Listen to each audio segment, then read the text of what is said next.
This is not a poem, and I am not a poet.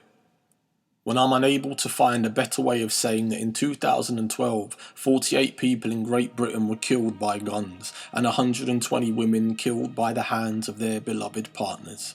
I am not a poet when I can't find a more beautiful way to say that no nation in the world imprisons as many members of its population as America does, that more black men in the US are incarcerated today than what they were during the peak of South Africa's apartheid. No, I am not a poet when I can't find clever words to illustrate the fact that before 2008, Nelson Mandela had been on America's list of most dangerous terrorists for over 60 years, that Cameron is a liar, that Cameron was a key member of the Foundation of Conservative Students in '89 that hoped to hang Mandela. Forgive me, because today I am not a poet.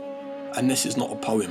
When eloquent words fail me and I can't capture the struggle of the poor through the metaphysics of language, that by the time Margaret Thatcher left office in 1990, the annual incomes of the richest 0.01% of British society had climbed to 70 times the national mean. And I don't know how I feel about the fact that key policy makers and leading civil servants have never had a job outside of their politics. The same men who set the minimum wage, with only 4% ever having worked in manual trades, of which 68% went to private schools. That is why this is not a poem and I am not a poet, because everything I've ever written suffers the weight of its own futility when another mother comes to a workshop with a fresh black eye, when there's another empty seat in the place that James sat in last week, and when I ask the group where he is, their young eyes open wet as if his coffin in that moment was being lowered into them. But you see, I can understand all this when they cut funding to schemes that are aimed at inspiring people previously inspired by crime and the insufferable dross of mainstream culture.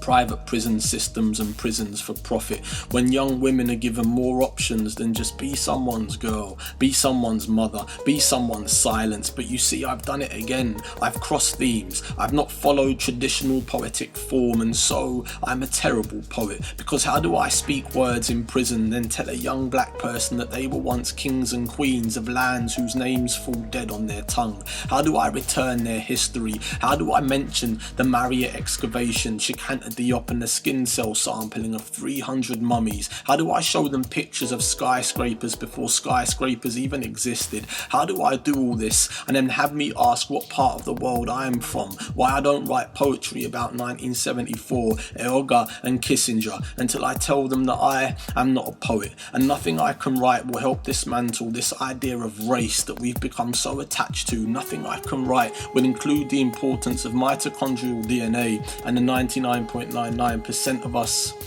that is identical, that a BNP member most probably has more Asian and Arab in them than the mosque that they conspire to blow up, that immigration isn't a choice, that people don't come to the UK for great weather, hospitality and quality of life. How do I explain all this and still retain artistic merit? I spent days looking for a metaphor to put the Palestinian Nakba in, until I found a home that once stood beautiful and prim, then opened the door and saw its contents ransacked, its family massacred, and its garden on fire. From that day, I abandoned any hope of metaphor and accepted that I could not write poetry about this, that everything I tried to imagine had already slit its own stomach, like the afternoon I spent with a woman who had been raped, and I asked her to capture it in verse. I asked her to use simile and alliteration until she looked at me and said, I don't know what those things mean, but I can tell you in a few simple words what it feels like to live with the Satan of your own heart. Poetry isn't for me.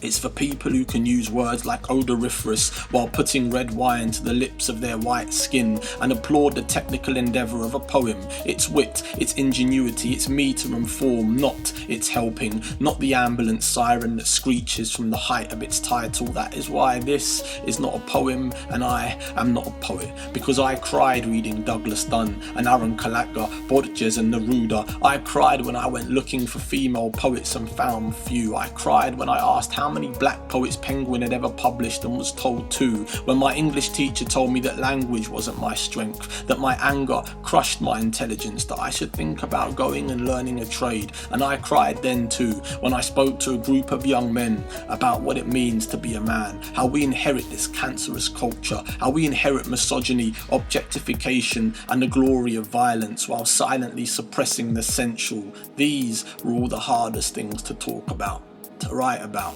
and to live with. That is why I keep saying that I am not a poet, and this is not a poem, because all of the above digress and ignore the rules set by the establishment.